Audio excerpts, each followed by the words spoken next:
Welcome to another Ask Derek edition of the Entrepreneur Ignited podcast. Do you have questions about launching and growing your online business? He's got answers. Just ask Derek. No BS, no fluff, no hype. Just straight answers to your questions. Now, here's your host, Derek Gale. Hi there, Derek Gale here, and welcome to another edition of the Entrepreneur Ignited podcast. Ask Derek Video Edition. Video Edition, meaning if you're listening to this on iTunes or SoundCloud, you can also listen to this on our website or on YouTube, and you get to see my smiling face. Alternatively, you can also listen to this as a podcast if you're watching this video on YouTube or on SoundCloud. Just head over to iTunes, search Entrepreneur Ignited, Derek Gale, whatever that is, you'll find me. And so today, I'm going to answer a pretty quick question, but I get this question all the time. Probably one of the first questions people ask me when they go out there to register a domain name. And that is, do I want to have a domain name that has my the keyword I really want to rank for, my primary number one keyword? Or do I want to have a brand? Do I want to have something catchy? Do I want to have something memorable?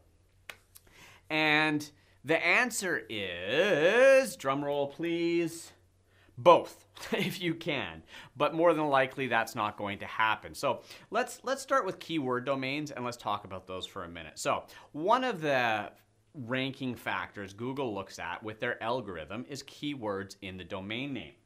And so does a keyword impact where you rank and for what keyword you rank for? Yes, it does. If you have a keyword that you want to rank for, let's say I had a dog training website and I could get dogtraining.com, well, absolutely. I would want to try and get that URL. But the fact of the matter is keywords like dog training and stuff are few and far between these days. So you're typically looking at more longer tail keywords. So, how to train a dog to sit.com, right? So a really long tail. Now, do people search it? Yes. But is it memorable? No. Okay, so this is where we get into the brand versus keyword. And so here's where I sit on this. Now, if we go back, I'm going to guess probably about 3 years, Matt Cutts from Google officially said, hey, we have... Now, they said keywords in the domain don't have an impact anymore. They took away the power of what were called exact match domains, so domains that were an exact match to a keyword, and they did. I had some exact match domains, and I saw that those did drop, okay? They were riding purely on being the exact match for that keyword. But having your keyword in your domain is still a valuable tool to help rank better in Google. But not at the cost of having a domain name that's not memorable. So if I have to choose between having a domain name that has this long convoluted keyword that doesn't make any sense, people aren't going to remember, not going to be able to type in, versus creating something memorable, I'm going to choose memorable. If I can have a keyword and memorable, high five, I'll take it. But I'm going to go for brand first, something memorable first, if I'm creating something for the long term, and keyword second.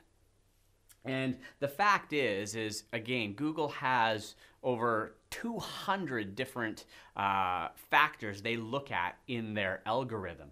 And having a keyword in your domain name is just one of them. So if you don't have that keyword in your domain name, can you rank for that keyword? Absolutely. You completely can. Just having that keyword gives it a little extra boost. And keep in mind, your root domain is only one page on your website. You're going to have all of the sub-pages that can then have whatever keywords you want in them that you're optimizing those individual pages for. So the answer to the question is, Derek, do I need to register a domain with my keyword in it or something memorable? Is focus on something memorable, something branding, something that resonates with your audience first. If you can find something that has a keyword in it, great. If you can get an exact match, 2-word domain name that says what you do, by all means, grab it. But again, those are few and far between unless you're willing to break out the old credit card and spend thousands of dollars on sites like Buy Domains and Sedo. So There you go. When you're looking for the domain name for your business, focus on something short, easy to type, memorable, and if you can get a keyword in there, great. If you can't, not a big deal, because all the other things you're going to do are going to get it to rank for that keyword anyway. So, hope we've clarified that, and this is another episode of Ask Derek and the Entrepreneur Ignited podcast. If you like what you hear on YouTube, give us a thumbs up, leave a comment, love to hear from you. If you're on iTunes, leave us a rating, leave us a review. That is the fuel that gives me the motivation and momentum to continue to create these videos for you guys to help you guys create more success on the internet. We'll see you in the next episode. Thanks for listening to another info-packed episode of the Entrepreneur Ignited podcast with Derek Gale. For links to all of the resources plus an entire transcript of this episode, go to entrepreneurignited.com/podcast. Make sure you never miss another episode. Subscribe now on iTunes or SoundCloud.